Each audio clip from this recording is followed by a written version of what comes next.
Imagine a world where everyone gets along. Where there is no hatred, no violence, no conflict. Where people of different races, cultures, and beliefs live together in harmony and peace. Sounds like a dream, right? But what if I told you that this is not only possible, but also God's desire for us? Hi, welcome to OG Inspiration, where we explore the life-changing truths of the Bible. In this video, we will talk about one of the most important themes in Scripture: unity. Unity is the state of being one, of being joined together in purpose, mind, and heart. Unity is also a gift from God, a blessing that He bestows on those who love Him and obey His commands. The Bible has a lot to say about unity, but one of the most beautiful and powerful verses is Psalm 133 verse 1. It says, "How good and pleasant it is when God's people live together in unity." This verse was written by King David, who knew firsthand the joys and challenges of living in unity with others. He experienced both the harmony of friendship with Jonathan and the discord of rivalry with Saul. He also witnessed the devastating effects of division and strife among his own family and nation.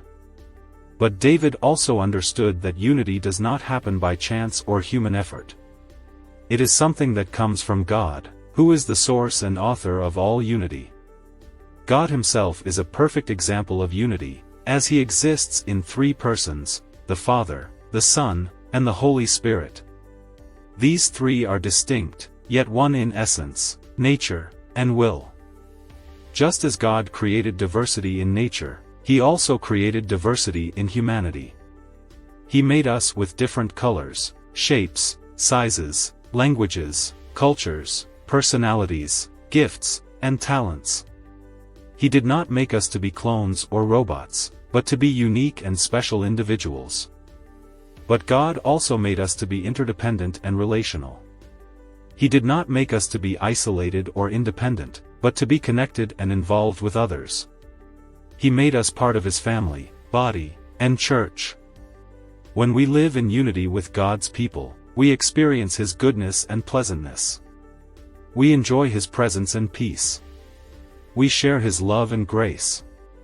We reflect His glory and beauty. But how can we live in unity with God's people?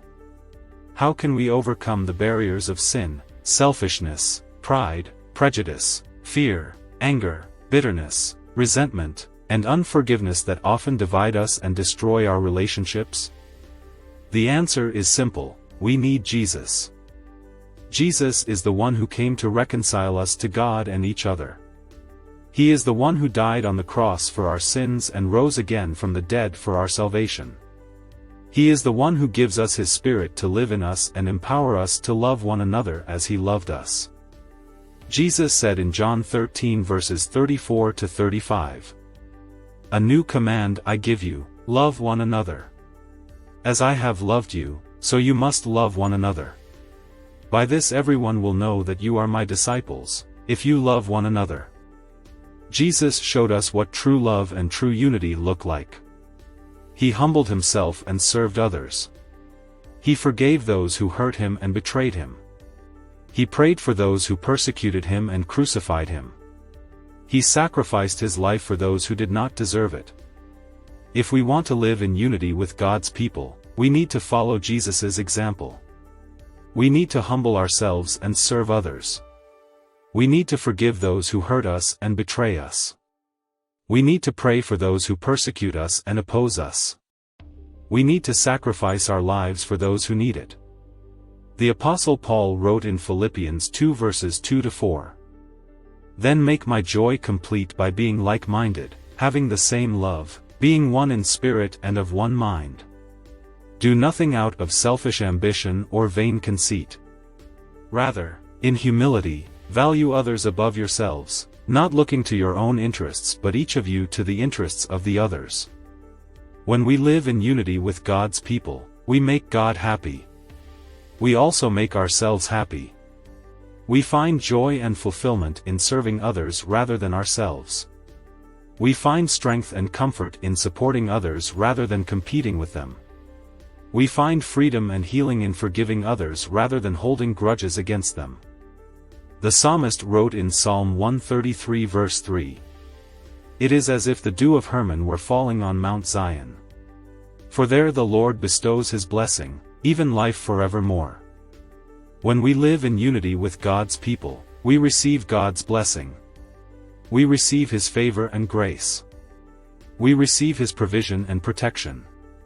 We receive his wisdom and guidance. We receive his hope and promise. We receive his life and eternity. My friends, unity is not a dream. It is a reality. It is a reality that God wants for us and has made possible for us through Jesus Christ. It is a reality that we can experience and enjoy today and every day as we love one another as he loved us. So let us live in unity with God's people. Let us be good and pleasant to one another. Let us be one in heart and mind. Let us be one in spirit and purpose. Let us be one in Christ.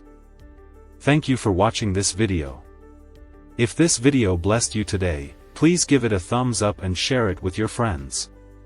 If you want to see more videos like this, please subscribe to our channel and hit the bell icon to get notified of our new uploads.